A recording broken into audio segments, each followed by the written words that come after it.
Hello friends, welcome to Himguru knowledge point YouTube channel. Friends, junior office assistant post code 817 की preparation के लिए आज की लास्ट ऑनलाइन क्लास जो है आ चुकी है और आज भी हम जो है मोस्ट इंपॉर्टेंट एडवांस लेवल के क्वेश्चन जो डिस्कस करने वाले हैं। क्योंकि दोस्तों यहाँ पर बेसिक लेवल के आपने सभी क्वेश्चन जो है कर रखे हैं, तो एडवांस लेवल के कुछ क्वेश्चन की जो है रिवीजन जो है आपके लिए करवाना जरूरी था। सो आज एग्जाम से जस्ट बिफोर वन नाइट जो है हम आपके लिए जो है ये क्वेश्चन जो है लेकर आए हैं। तो जल्दी से सेशन को लाइक जरूर कर दें, साथ में जल्दी से जुड़ जाइए। और यहां पर ये लास्ट सेशन के साथ साथ आपके लिए क्विक रिवीजन रहने वाली है, मॉक टेस्ट भी आपके लिए रहने वाला है लाइव चैट में, वहां पर आप बता सकते हैं। तो चलिए बिना किसी देरी के और ज्यादा बातों के हम जो है आज का सेशन स्टार्ट करते हैं। ठीक है, हमारा आज का पहला प्रश्न है, Which of the following products was an early implementation of the relational model developed by EF Code of IBM? निम्न में से कौन सा प्रोडक्ट जो है, ठीक है, एक अर्ली इंप्लीमेंटेशन था, रिलेशनल मॉडल जो आपके पास डेवलप किया गया था किसके द्वारा? ईएफ कोड के द्वारा। ठीक है, जल्दी से बता दीजिए। सो इसका राइट आंसर रहेगा ऑप्शन बी, DB2। ठीक है, अब यहां पे थोड़ी क्विक रिवीजन कर लेते हैं कि इसमें से कौन कौन से क्वेश्चन जो है अराइज होते हैं। अब यहां पे ईएफ कोड की अगर हम बात करें तो ये एक इंग्लिश कंप्यूटर साइंटिस्ट थे जिन्होंने आईबीएम के साथ काम करते हुए रिलेशनल मॉडल को जो है वो इन्वेंट किया था। अब यहां से आपको क्वेश्चन ये भी आ सकता है कि रिलेशनल मॉडल को जो है इन्वेंट किसने किया, तो आपको याद रखना है ईएफ कोड ने। ठीक है, इसके अलावा फुल फॉर्म जान लेते हैं। आईडीएमएस की फुल फॉर्म आपके पास रहेगी इंटीग्रेटेड डाटाबेस मैनेजमेंट सिस्टम, और डीबी2 की आपके पास क्या फुल फॉर्म रहेगी? डाटाबेस 2। डीबेस 2 की बात कर लेते हैं और आरबेस की, तो ये भी काफी ज्यादा इंपॉर्टेंट है। इंपॉर्टेंट इसलिए क्योंकि डीबेस जो आपके पास था वो पहला डाटाबेस मैनेजमेंट सिस्टम था माइक्रो कंप्यूटर के लिए, और जो आरबेस है वो आपके पास पहला रिलेशनल डाटाबेस प्रोग्राम था पर्सनल कंप्यूटर के लिए। तो सिंपली आपको याद रखना है ये आपके पास किसके लिए रहेगा? माइक्रो कंप्यूटर के लिए, और आरबेस रहेगा पर्सनल कंप्यूटर के लिए। ठीक है, तो चलिए बढ़ते हैं अगले प्रश्न की ओर। अगला प्रश्न है, what is gutter margin? Gutter margin क्या है? ऑप्शंस आपके हैं कि margin that is added to the left margin when printing, या फिर राइट मार्जिन व्हेन प्रिंटिंग, या फिर binding side of page when printing, या फिर outside of the page when printing. So questions को ध्यानपूर्वक पढ़ें और उसके बाद आप अपना उत्तर बता सकते हैं। तो इसका सही उत्तर रहेगा ऑप्शन सी। ठीक है, क्विक रिवीजन आई थिंक आपकी हो ही रही है, तो ऑप्शन सी जो है इसका सही उत्तर रहेगा। Margin that is added to the binding side of page when printing, जब आप प्रिंटिंग कर रहे होंगे, ठीक है, उस दौरान जो है वो आपके पास मार्जिन जो ऐड किया जाता है बाइंडिंग साइड में, ठीक है, पेज की बाइंडिंग साइड में, उसको हम क्या कहते हैं? Gutter margin. ठीक है, तो चलिए बढ़ते हैं अगले प्रश्न की ओर। अगला प्रश्न है, when a language bar is dash, it means that you do not see it on computer screen but it will be displayed the next time you start your computer। ठीक है, सिंपल सा प्रश्न है कि आपके पास जो है लैंग्वेज बार जो है क्या किया जाता है कि वो कंप्यूटर पर जो है स्क्रीन पर नहीं दिखता है, बट आप जब नेक्स्ट टाइम अपने कंप्यूटर को स्टार्ट करते हो तो ये कंप्यूटर पर जो है स्क्रीन पर दिखने लगता है। बताइए लैंग्वेज बार, इसमें से क्या करना पड़ेगा? रिस्टोर करना पड़ेगा, उसको हिडन करना पड़ेगा, मिनिमाइज्ड, क्लोज्ड? जल्दी बताइए। सो इसका राइट आंसर रहेगा ऑप्शन बी, हिडन। ठीक है, जब आप लैंग्वेज बार को हिडन करते हो तो इसका मतलब है कि आप उसको जो है वो स्क्रीन पर नहीं देख सकते, ठीक है, क्योंकि हिडन कर दिया, ठीक है, आपने। बट आप जब अपना कंप्यूटर जो है नेक्स्ट टाइम ऑन करोगे, स्टार्ट करोगे, तो इस केस में जो है ये कंप्यूटर पर डिस्प्ले होगा। ठीक है, यहां से जो है आपको याद रखना है। अगला प्रश्न है, which file starts MS Word? MS Word जो है कौन सी फाइल स्टार्ट करती है? Winword dot EXE, Word dot EXE, MS Word dot EXE, या फिर वर्ड 356 डॉट ईएक्सी? जल्दी से अपना उत्तर बताइए। सो इसका राइट आंसर रहेगा option A, windward dot EXE. Windward simply आपके पास विंडो वर्ड रहता है, ठीक है, और ये आपके पास एक एग्जीक्यूटेबल फाइल रहती है जो एमएस वर्ड के लिए जो है वो मेनली यूज की जाती है, माइक्रोसॉफ्ट वर्ड के लिए। सो विनवर्ड डॉट ईएक्सी आपको याद रखना है। अगले प्रश्न की ओर बढ़ते हैं। अगला प्रश्न है, to exit from resume wizard and return to the document window without creating a resume, click the dash button in any panel in the resume wizard dialog box। जल्दी बताइए। सो इसका राइट आंसर क्या रहेगा? Option D. ठीक है, finish button आपको जो है वो क्लिक करना पड़ेगा। चलिए बढ़ते हैं अगले प्रश्न की ओर। अगला प्रश्न है what are inserted as cross reference in Word. Cross reference Word की तरह कौन सा जिसमें इंसर्ट किया जाता है वर्ड में? प्लेस होल्डर्स, बुकमार्क्स, ऑब्जेक्ट्स या फिर वर्ड फील्ड्स। सो जल्दी से बता दीजिए क्या किया जाता है क्रॉस रेफरेंस की तरह वर्ड में। सो the right answer is option D, word fields. ठीक है, वर्ड फील्ड्स जो आपके पास क्रॉस रेफरेंस की तरह वर्ड में यूज की जाती है। क्रॉस रेफरेंस की यहाँ पे क्विक रिवीजन कर लेते हैं। क्रॉस रेफरेंस आपके पास दोस्तों क्या रहता है, जब आप एक डॉक्यूमेंट में जो है, ठीक है, मान लीजिए आपके पास एक डॉक्यूमेंट में जो है 4 पेज दिए गए हैं, ठीक है, और आप फर्स्ट पेज में जो है वो चौथे पेज की जो है वो फोटोज, बाकी आपके पास पिक्चर्स आ गई और उसका लिंक डालना चाहते हो, ठीक है, तो जब आप उस लिंक को डालते हो आपके पास क्रॉस रेफरेंस आ जाता है, जब आप उसमें किसी खास को दो जोड़ते देते हो, ठीक है। बट आपके पास जो है हाइपरलिंक भी इसी में सेम ही रहता है, बट हाइपरलिंक में क्या रहता है कि आप जो है एक डॉक्यूमेंट में किसी और डॉक्यूमेंट का लिंक भी डाल सकते हैं, बट क्रॉस रेफरेंस में ऐसा नहीं रहता। तो क्रॉस रेफरेंस और हाइपरलिंक में आपको कंफ्यूज नहीं होना है, याद रखना है, इसमें थोड़ा अलग अलग रहता है, ठीक है। अगले प्रश्न की ओर बढ़ते हैं। अगला प्रश्न है shortcut CTRL plus F is used to. Control plus F जो है क्यों यूज की जाती है? Find, open find and replace dialog box with activating find tab, या फिर open page setup dialog box with activating layout tab, या open font dialog box with activating font tab, या open file save as dialog box. बता दीजिए control plus F जो है क्यों use की जाती है आपके पास शॉर्टकट की जो रहती है। सो ऑप्शन देख के बताइए। तो जल्दी से इसका उत्तर रहेगा आपके पास option A, open find and replace dialog box with activating find tab, ठीक है, यहां से आपको याद रखना है। स्क्रीनशॉट्स आप इसके ले सकते हैं। अगला प्रश्न है जी, missing slots covers on a computer can cause. Missing slot covers जो रहते हैं कंप्यूटर पर वो क्या जो है कॉज कर सकते हैं? Overheat, EMI, incomplete path for ESD, या इनमें से कोई नहीं। सो इसके लिए सही उत्तर रहेगा ऑप्शन ए, ओवरहीट, ठीक है। Missing slot covers on a computer can cause overheat. Next प्रश्न की ओर बढ़ते हैं। अगला प्रश्न है when installing PCI NICs you can check the IRQ availability by looking at dip switches पे, या फिर कॉन्फ़िग जो आपके पास .sys है, जंपर सेटिंग, या मदरबोर्ड BIOS। बता दीजिए जल्दी से। सो इसका सही उत्तर क्या रहेगा? ऑप्शन डी, मदरबोर्ड BIOS, ठीक है, मदरबोर्ड BIOS जो आपके पास सही रहेगा। PCI NICs आपके पास क्या रहते हैं, इसकी फुल फॉर्म जान लेते हैं दोस्तों, क्योंकि ये भी आपके पास काफी ज्यादा इंपॉर्टेंट रहते हैं।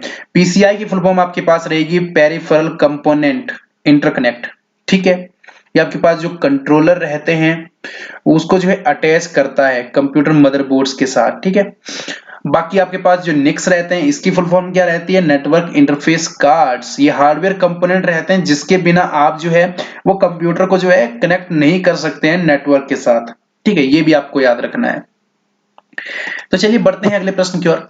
अगला प्रश्न है which motherboard form factor uses 120 pin connector. Which motherboard form factor uses 120 pin connector. देखिए काफी एडवांस लेवल भी इसमें हमने सिलेक्ट किया हुआ, तो जल्दी से बताइए ATX, AT, बेबी AT, या फिर all above. So the right answer is, जल्दी बताइए,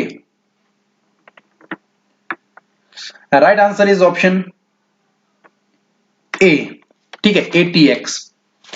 अब इसकी सभी के जो है फुल फॉर्म भी जान लेते हैं। ATX की फुल फॉर्म रहेगी एडवांस्ड टेक्नोलॉजी एक्सटेंडेड, ठीक है, याद रखना एडवांस्ड टेक्नोलॉजी एक्सटेंडेड, जो आपके पास 1995 में जो है वो डेवलप की गई थी। बाकी एट की जो आपके पास एडवांस टेक्नोलॉजी रहेगी, ठीक है, और बेबी एट की भी आपके पास बेबी एडवांस टेक्नोलॉजी रहती है आपके पास, ठीक है। तो फुल फॉर्म आपको याद रखनी है, ये भी आपको पूछी जा सकती है। अगला प्रश्न है which peripheral ports provides the fastest throughput to laser printers. जल्दी बताइए which peripheral ports. Peripheral ports बता दिए RS-232, SCSI, पैरेलल या serial. So the right answer is option C, ठीक है, पैरेलल। अब यहां पर दोस्तों पैरेलल तो रहता है, RS की बात करें तो ये आपके पास क्या रहता है? रिकमेंडेड स्टैंडर्ड रहते हैं 232। बाकी SCSI की फुल फॉर्म की बात करें तो ये रहता है स्मॉल कंप्यूटर सिस्टम इंटरफेस, तो ये भी आपको याद रखना है। ये भी आपको जो है पूछी जा सकती है फुल फॉर्म्स। अगला प्रश्न है to view any currently running terminate stay resident, जिसे हम TSR भी कहते हैं प्रोग्राम्स, ठीक है, यू कुड टाइप। जल्दी बताइए, अगर आपको जो है करंटली जो आपके पास TSR प्रोग्राम्स है उसको देखना है तो आप क्या टाइप करोगे? मेमोरी, MEM, SYS/M या फिर M मेकर, ठीक है, मेम मेकर जो आपके पास रहता है। So the right answer is option B, MEM, ठीक है। ये आपके पास एक लैटिन वर्ड है जिसका मतलब मेमोरी रहता है, आपको याद रखना है MEM। अगर आप जो है वो TSR को जो है TSR प्रोग्राम जो है उसको देखना चाहते हो जो करंटली आपके पास रन कर रहा है। अगला प्रश्न है which part of the laser printer should not be exposed sunlight. Sunlight में कौन सा जो पार्ट प्रिंटर का जो है वो एक्सपोज नहीं होना चाहिए? Transfer, corona assembly, PC drum, primary corona wire या फिर none of the above. Corona का जिक्र तो यहां भी हो गया, तो जल्दी से बता दीजिए। सो इसका राइट आंसर रहेगा ऑप्शन बी, PC ड्रम, ठीक है। अगले प्रश्न की ओर बढ़ते हैं। अगला प्रश्न है what command is used to reset a modem when using the add command set. जल्दी बताइए, कौन सी कमांड जो है आप यूज करोगे मॉडेम को रीसेट करने के लिए जब आप जो है ऐड कमांड सेट जो यूज करते हो? सो इसका सही उत्तर रहेगा, जल्दी बताइए,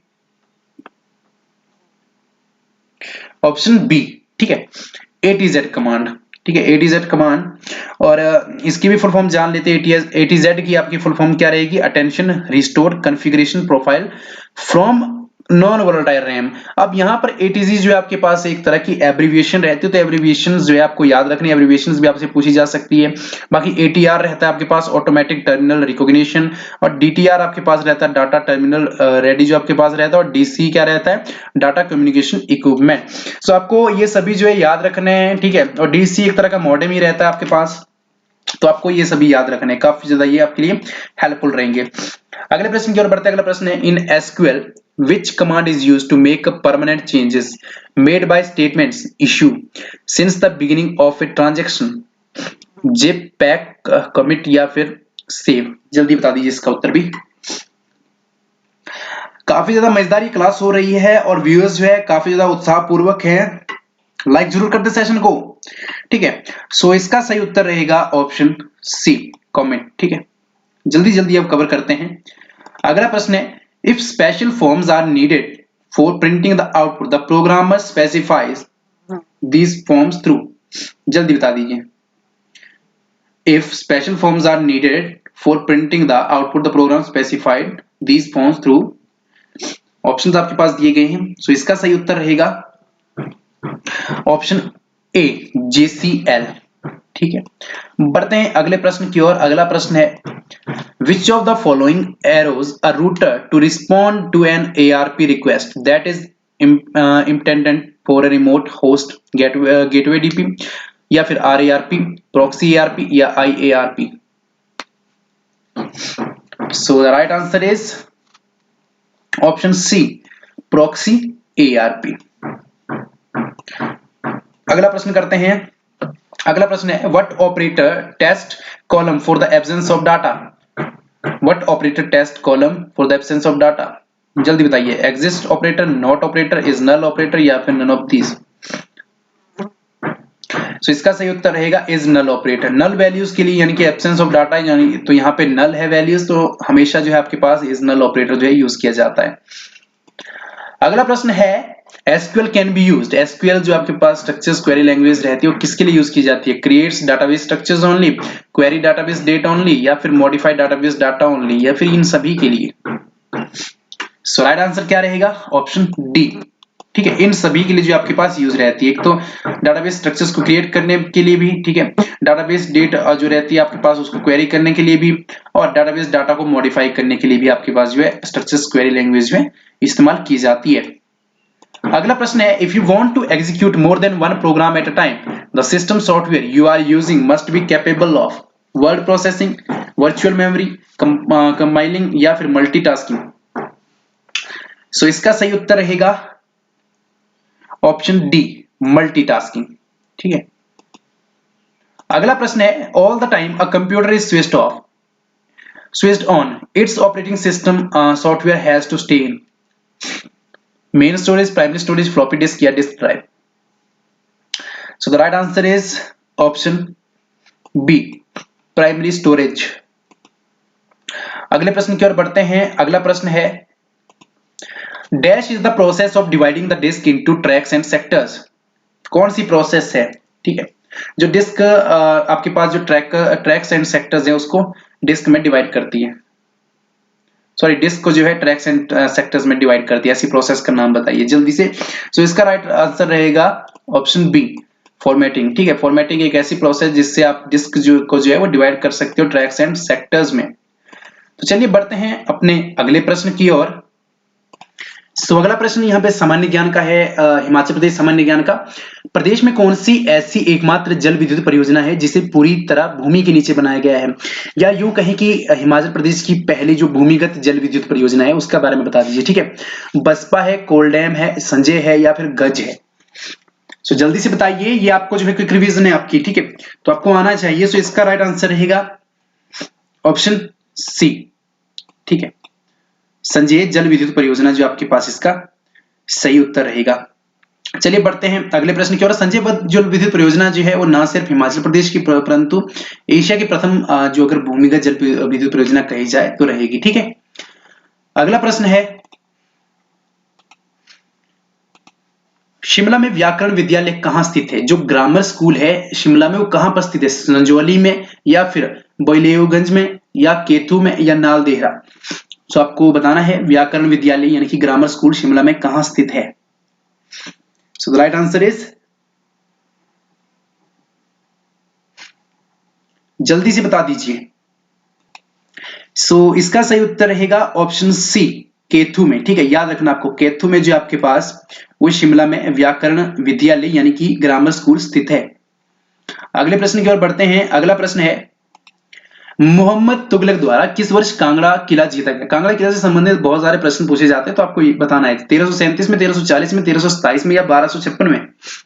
काफी ज्यादा मजेदार ये सेशन हो रहा है, तो जल्दी से बता दीजिए। लास्ट सेशन है हमारा आज का। सो इसका राइट आंसर रहेगा ऑप्शन ए, 1337 में जो है मोहम्मद तुगलक ने कांगड़ा किला जो है वो जीता था। अगला प्रश्न है प्राचीन काल में रामपुर बुशहर राज्य की राजधानी कौन सी थी? लेह थी, लहासा थी, कामरू थी या रिब्बा थी? प्राचीन काल में रामपुर बुशहर राज्य की राजधानी बता दीजिए जल्दी से। सो इसका सही उत्तर रहेगा ऑप्शन सी, कामरू। ठीक है, कामरू जो थी वो रामपुर बुशहर राज्य की प्राचीन काल में राजधानी रही थी। अगले प्रश्न है 1937 में सिरमौर प्रजामंडल का प्रथम अध्यक्ष कौन था? सिरमौर प्रजामंडल जो काफी ज्यादा महत्वपूर्ण ये प्रश्न है, यहां से जो है इस विषय से काफी ज्यादा महत्वपूर्ण प्रश्न पूछे जाते हैं, तो आपको याद होना चाहिए 1937 में जो है वो सिरमौर प्रजामंडल का प्रथम अध्यक्ष कौन बना था? देवेंद्र सिंह, वाई.एस. परमार, चौधरी शेरजंग या Harichand? So the right answer is option C, Chaudhary Sherjang. ठीक है, चौधरी शेरजंग जो थे 1937 में सिरमौर प्रजामंडल के प्रथम अध्यक्ष जो है वो नियुक्त किए गए थे। अगला प्रश्न है 1786 में किश्तवाड़ राज्य के अधिग्रहण में चंबा सेना का नेतृत्व किसने किया? 1786 में किश्तवाड़ राज्य के अधिग्रहण में जो है वो चंबा सेना का नेतृत्व किसने किया? राय सिंह ने, ब्रिजराज देव ने, ध्यान सिंह ने या फिर जीत सिंह ने? जल्दी से बता दीजिए इसका उत्तर। सो राइट आंसर क्या रहेगा? ऑप्शन डी, जीत सिंह। ठीक है, 1786 में जो किश्तवाड़ राज्य के अधिग्रहण में चंबा सेना थी उसका नेतृत्व जीत सिंह ने किया था। अगला प्रश्न है 20 सूत्री कार्यक्रम प्रथम बार किस वर्ष आरंभ किया गया? 20 सूत्री कार्यक्रम प्रथम बार जो है वो किस वर्ष आरंभ किया गया था? 1969 में, 1977 में, 1975 में या फिर 1980 में? जल्दी बताइए। So the right answer is option C. ठीक है, 1975 में जो था वो पहली बार आरंभ किया गया था 20 सूत्री कार्यक्रम। आपको याद रखने कार्यक्रम से संबंधित ये विषय जो थे यहां से आपको बेसिक्स आइडिया लग गया होगा। सो कल जो है आपका एग्जाम है। ठीक है, तो सभी को ऑल द बेस्ट। आप जो है एग्जाम जरूर क्रैक करिएगा। ठीक है, जब आपका रिजल्ट आएगा तो स्कोर भी हमारे साथ शेयर करिएगा। बाकी जो आपके पास आंसर की आएगी उसके बाद भी अपना स्कोर जो है हमारे साथ शेयर जरूर करिएगा। ठीक है, कम्युनिटी में आपको जो मैं ऑप्शन दे दूंगा वहां पर आप अपना स्कोर हमारे साथ शेयर जरूर करिएगा। बाकी दोस्तों ऑल द बेस्ट, सभी को शुभकामनाएं हमारी हिमगुरु नॉलेज पॉइंट कि टीम से, ठीक है, आप सभी ने जो काफी ज्यादा सहयोग दिया हमारे इस लाइव सेशन में भी, जो हमारे पास जितने भी सेशन चले ये लास्ट सेशन था और काफी ज्यादा एक परिवार की तरह आप हमारे साथ रहे, ठीक है। और फ्री में ये कोचिंग थी हमारी, हमने किसी भी तरह के यहाँ पे पेड कोर्सेज नहीं बनाए थे, आप जानते हैं किसी भी तरह का लिंक आपको नहीं दिया था, फ्री कोर्सेज थे। अगर आपको पसंद आए तो अपनी फीडबैक जरूर दे के जाएं दोस्तों, और मिलते हैं कुछ एक अलग एग्जाम्स के साथ, कुछ अलग एग्जाम की प्रिपरेशन के साथ। बाकी होप यही रहेगी कि आप जो इस एग्जाम को जरूर क्रैक करें और लाइव में हमारे साथ जरूर मिलेगा। तब तक के लिए दोस्तों धन्यवाद। जय हिंद, जय भारत।